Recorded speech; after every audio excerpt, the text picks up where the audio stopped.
Então, mais uma vez, Deus abençoe a vida de cada um de vocês, que tenhamos um dia, uma semana, e por que não um mês, e por que não um final de mês maravilhoso e abençoado. Eu gostaria de compartilhar uma palavra que se encontra no livro de Lucas, capítulo de número 5, muito conhecida como a pesca maravilhosa, ou ainda a chamada dos primeiros discípulos de Jesus. É interessante como Jesus ele tem propósito em todas as suas ações. Ele tem propósito até para a nossa dor. Ele tem propósito até para o nosso fracasso. Ele tem propósito. E a Bíblia diz, a partir do verso 1, que Jesus ele estava passando ali à beira do lago de Genezaré. É interessante isso, que havia uma multidão, sempre onde Jesus estava, uma multidão acompanhava. Mas o verso de número 2 chama atenção, porque a Bíblia diz que Jesus viu à beira do lago, deixado ali pelos pescadores, 2 barcos, eles estavam lavando as redes. Ou seja, estavam frustrados, estavam decepcionados. Eles não haviam pegado nada. Trabalharam a noite inteira e não havia pescado, tido nenhum tipo de recompensa, porque todos nós, quando a gente trabalha, desenvolve uma ação, a gente quer uma recompensa, quer o salário. E eles trabalharam a noite inteira e não receberam a recompensa, não tiveram o salário. Ou seja, estavam frustrados, estavam decepcionados. Eu vejo que parte daquela multidão foi ali para comprar os peixes de Pedro e dos demais.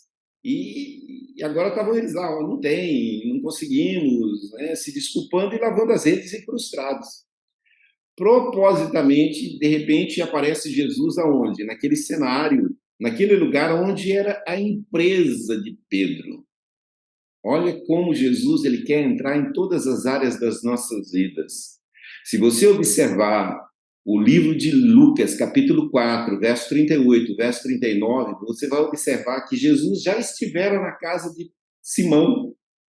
Já havia curado a sogra, o pessoal que estava enfermo, já havia curado. Ele já havia entrado na casa de Simão. Só que agora Jesus ele quer entrar na empresa, na firma, no empreendimento. Jesus ele quer entrar em todas as áreas das nossas vidas, é o que eu observo aqui. Ele vai até onde Simão estava, no lugar de trabalho dele. E ali ele pede para aqueles homens que estavam decepcionados e frustrados, para que eles pudessem afastar aquele barco, para que Jesus pudesse ter um melhor ângulo para pregar para a multidão. Sabe o que aqueles discípulos fizeram? Ou pescadores, né, que ainda não eram discípulos, Simão e os demais, eles serviram. Servir a Jesus quando a gente está legal é fácil. Mas servir a Jesus, servir ao reino, quando as coisas não estão legais, quando a gente não está bem, eles não estavam bem, eles estavam frustrados, eles estavam tristes, eles estavam procurando desculpa para dar para os cônjuges quando chegassem em casa, eles estavam arrumando desculpa para dar para os compradores que vieram para comprar os peixes. Mas isso não impediu eles de servirem a Jesus. Olha que coisa interessante, isso chama a atenção do Senhor.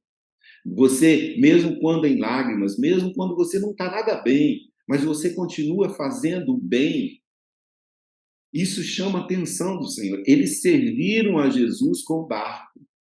E é interessante que Jesus ele começa a pregar ali naquele barco que era de Pedro. Presta atenção nisso. O barco era de Pedro. Quem que deveria estar pregando? Pedro. Mas quem estava pregando ali era Jesus. E Jesus ele prega ali e Pedro está ouvindo tudo aquilo. E de repente Jesus fala assim: vamos pescar. Aí a Bíblia diz no verso de número 4, finalzinho, diz assim: lance as redes para pescar. Aí Simão responde no verso de número 5: mestre, pescamos toda a noite e não pegamos nada, mas porque és tu que estás dizendo, vamos lançar as redes. Depois que eles ouviram a palavra de Jesus, olha só, Eles receberam agora a fé. A fé vem pelo ouvir, e ouvir a palavra. Eles agora têm fé na palavra de Jesus, e então eles resolvem agir de acordo com a palavra de Jesus. Resultado, as redes se enchem. Agora, lançar as redes, eu não sei quantos de vocês já viram como funciona isso. Lançar as redes não é um trabalho fácil. E fazer isso de uma maneira repetida, confiando numa palavra, é mais difícil ainda. Precisou deles exercitarem a fé, fazer um sacrifício extra, porque eles haviam trabalhado a noite toda. Fizeram algo extra, servindo a Jesus, fizeram algo extra, lançando novamente as redes, resultado, uma grande recompensa, uma grande bênção, uma grande dádiva. A Bíblia diz que a pesca foi tão grande que eles precisaram chamar outro barco, e os dois barcos encheram as redes. Aí no verso de número 8 começa realmente um milagre, porque até então é bênção. Muitas vezes a gente não consegue separar bênção de milagre, bênção de sinais de algo que Deus quer fazer de uma maneira muito maior nas nossas vidas. O verso de número 8 diz assim: quando Simão Pedro viu isso, viu o quê? As redes cheias. Prostrou-se aos pés de Jesus e disse: afaste de mim, Senhor, porque eu sou um homem pecador. Bênção é provisão, milagre é transformação. Você observa aqui Pedro entrando num processo de transformação, de mudança de vida, de reconhecer que ele é um pecador e que agora ele, diante do Mestre, ele precisa de viver algo novo.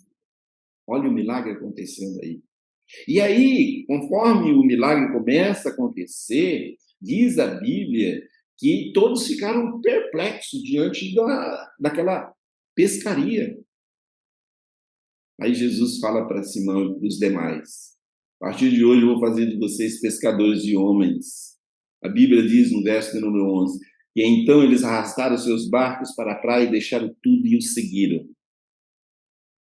Deixaram a bênção e seguiram o Mestre. Muitas vezes a gente se apega à bênção e não se apega ao Mestre. Muitas vezes a gente se apega ao carro novo que a gente comprou, à casa nova que a gente comprou, à geladeira nova que a gente comprou, à cura que a gente recebeu, à provisão que a gente experimentou, e não se apega ao autor da vida. A gente se torna um idólatra e não experimenta o verdadeiro milagre que Jesus quer fazer em nós, que é a mudança, a transformação nas suas vidas.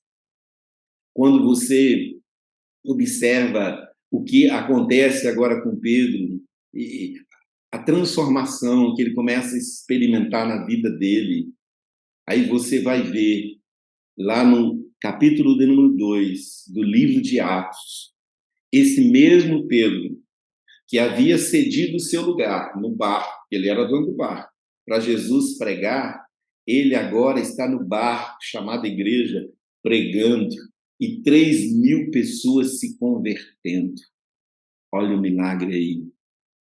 Olha o milagre aí. Porque lá na pescaria foi apenas um sinal daquilo que o Senhor faria na vida de Pedro. O que eu aprendo aqui, queridos, que a gente não pode se apegar tão somente às bênçãos, tão somente aos sinais, mas querer verdadeiramente viver tudo aquilo que Jesus tem para nós. E com certeza não é pouco, são coisas grandes e extraordinárias. Eu comecei essa live dizendo que já estamos entrando já no último trimestre do mês, do ano, e às vezes a gente diz: puxa, já se passaram 9 meses e eu não consegui fazer nada, mas basta uma palavra.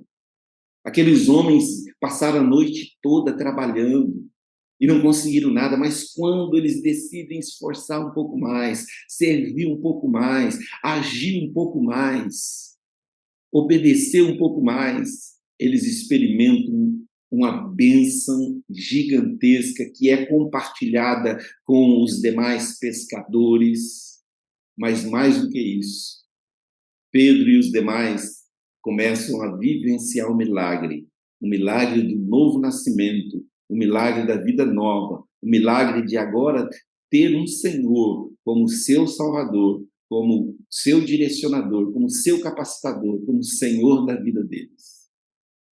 Que nesses 3 meses, nessa reta final, mais do que bênçãos de Deus nas suas vidas, vocês possam experimentar os milagres que Deus tem para realizar na vida e através da vida de vocês. Abra o seu entendimento para viver aquilo que Deus tem para você ainda esse ano, que afinal é ano do renovo, ou seja, do tudo novo. Feche seus olhos por um instante, vamos orar. Pai, muito obrigado pela tua palavra. Essa palavra que ela, a cada manhã ela se renova. Essa palavra que, quando entra em nossos corações, começa a nos deixar inquieto, começa a entrar em ebulição e começa a gerar algo que nós chamamos de fé. Então, Senhor, em nome de Jesus, que essa palavra possa produzir em nós atos de obediência, para que nós possamos viver aquilo que o Senhor tem para nós nesse dia, nessa semana, nesse mês, nesse resto de ano. Pai, em nome de Jesus. É certo que vivemos dias difíceis, como esses momentos que antecederam a pesca maravilhosa de Pedro. Muitos estão lavando as redes, a rede da frustração, a rede da decepção, a rede da dor, a rede de não contabilizar lucros, mas contabilizar prejuízos, a rede de encontrar desculpas para justificar o fracasso. Muitos estão lavando as redes, mas em nome de Jesus, que o Senhor possa entrar no barco de cada um de nós e fazer com que a fé seja gerada para que possamos desenvolver uma ação e, através dessa ação, vivermos uma grande bênção e continuarmos a experimentar o processo do milagre, da transformação que um dia o Senhor começou em nossas vidas, porque, afinal, a obra que o Senhor começou, o Senhor é poderoso para concluí-la. Então, que o Senhor continue concluindo essa boa obra na vida de cada um de nós, como o Senhor concluiu na vida de Pedro. Nós queremos também não apenas viver um milagre, mas ser um milagre na vida dos nossos entes queridos, na vida dos nossos amigos, na vida de todos aqueles que o Senhor colocar em nossos caminhos. Seja conosco, Senhor, porque nós queremos ser esses agentes de milagre, vivendo a bênção, mas experimentando a transformação a cada dia. Deus, em nome de Jesus, nesta manhã, eu quero abençoar cada um dos meus irmãos que levantaram mais cedo, fizeram um esforço a mais, abriram mão do seu descanso, como aqueles discípulos abriram mão do descanso e se esforçaram um pouco mais para receber algo do Senhor. Então, que seja o Senhor a ministrar em cada coração uma porção de fé, fé para eles verem, fé para eles viverem algo extraordinário ainda esse ano. Pai, no nome de Jesus eu oro, no nome de Jesus eu agradeço. Amém, amém, amém. E graças a Deus. Amém, queridos? Deus abençoe. E prepara-te, não apenas para receber a bênção, mas para viver o milagre que Deus tem reservado para cada um de nós.